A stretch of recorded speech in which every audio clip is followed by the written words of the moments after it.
তাড়াহুড়োর সময় যদি চটজলদি এমন একটা পরোটা বানানো যায় যাতে মেয়োনিজ, পনির আর পেঁয়াজের স্বাদ একটা পরোটার ভেতরই আসে, তাহলে কেমন হয়? আর এই পরোটাটা বানানোও যেমন সোজা, আর খেতেও কোনো রকম তরকারির প্রয়োজন হয় না। বাইরেটা একেবারেই মচমচে আর ভেতরটা পুরে ঠাসা, পনির, মেয়োনিজ আর পেঁয়াজের পুরে ঠাসা। দেখতেও যেমন সুন্দর, খেতেও কিন্তু অসাধারণ। চলুন বানানো যাক। প্রথমে একটা গ্রেটার নিয়ে নিয়েছি, গ্রেটারের মধ্যে একটু তেল মাখিয়ে নিলাম, আর পনিরগুলো ওর মধ্যে আটকে যায়। একটা পনিরের কিউবকে আমি এখানে গ্রেট করে নিচ্ছি। দেখুন, তেলটা দিলে পরে খুব সহজেই এটাকে গ্রেট করা যায়। গ্রেট করা হয়ে গেছে, সরিয়ে রাখলাম। এ বাটির মধ্যে নিয়ে নিলাম 5 টেবিল চামচ মতো টমেটো সস, তার মধ্যে দিয়ে দিলাম একটুখানি লবণ আর হাফ টেবিল চামচ মতো চিলি ফ্লেক্স, আর দিয়ে দিলাম একটুখানি অরিগ্যানো, এই 1 টেবিল চামচ মতো। এবারে সব কিছু ভালো করে মিশিয়ে নেব। এটা তৈরি হয়ে গেল পিৎজা সস। বাড়িতেই তৈরি করা যায় পিৎজা সস। দেখুন, আমার তৈরি হয়ে গেছে।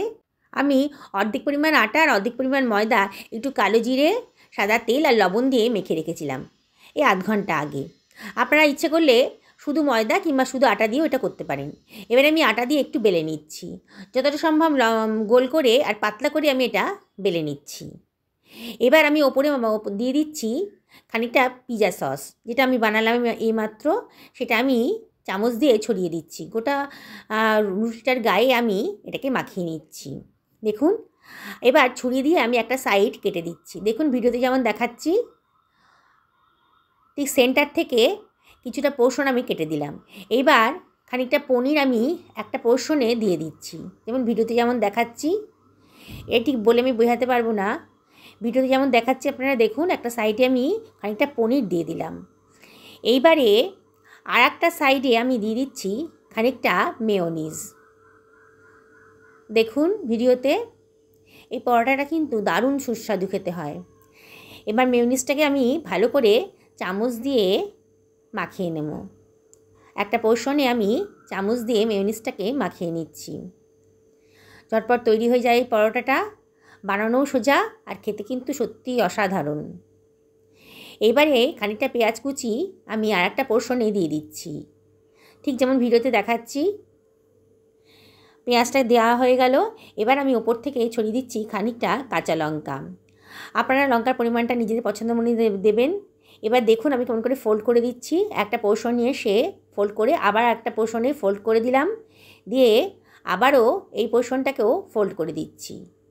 দেখুন কি বানানোটা কত সোজা, আর এখানে পুর বেরোনোর কোনো ঝামেলা থাকবে না। এবার হাত দিয়ে একটু একটু চেপে দিচ্ছি। দেখুন কত সুন্দরভাবে তৈরি হয়ে গেল আমার 3-in-1 পরোটা। এবার ওপর থেকে আমি ছড়িয়ে দিচ্ছি খানিকটা ধনেপাতা কুচি। দেখতে ভালো লাগবে আর খেতেও কিন্তু খুব সুন্দর লাগবে ধনেপাতাটা দিলে। ধনেপাতাটার একটা নিজস্ব ফ্লেভার আছে। ধনেপাতাটাকে আমি একটু হাত দিয়ে চাপ দিলেই কিন্তু ধনেপাতাটা পরোটার সঙ্গে লেগে যাবে। আমি চেপে চেপে পরোটার সঙ্গে লাগিয়ে দিচ্ছি। এরপরে আমি এর ওপর ছড়িয়ে দিচ্ছি খানিকটা সাদা তিল। দেখতেও ভালো লাগবে আর খেতেও কিন্তু খুব সুন্দর লাগবে। তেলটা খুবই হেলদি এবং সুস্বাদুও বটে। এবারও হাত দিয়ে একটু চেপে দিলাম পরোটাগুলোকে, যাতে তিলটা আর ধনেপাতাটা ভালো করে পরোটার সঙ্গে লেগে যায়। একটা তাওয়া গরম হয়ে গেছে, একটু অয়েল ব্রাশ করে দিলাম, তারপরে দিয়ে দিলাম পরোটাটা। 1-1.5 মিনিট মতো পরোটাটা ভেজে নেব। তারপরে ওপর থেকে একটু অয়েল ব্রাশ করে দিচ্ছি। আমি ফ্লেমটাকে মিডিয়ামেই রেখেছি, ওপর থেকে একটু অয়েল ব্রাশ করে দিচ্ছি। দেখুন ভিডিওতে যেমন দেখাচ্ছি। এবার আমার নিচের পোর্শনটা হয়ে গেছে। এবার আমি এটাকে উল্টে দিচ্ছি।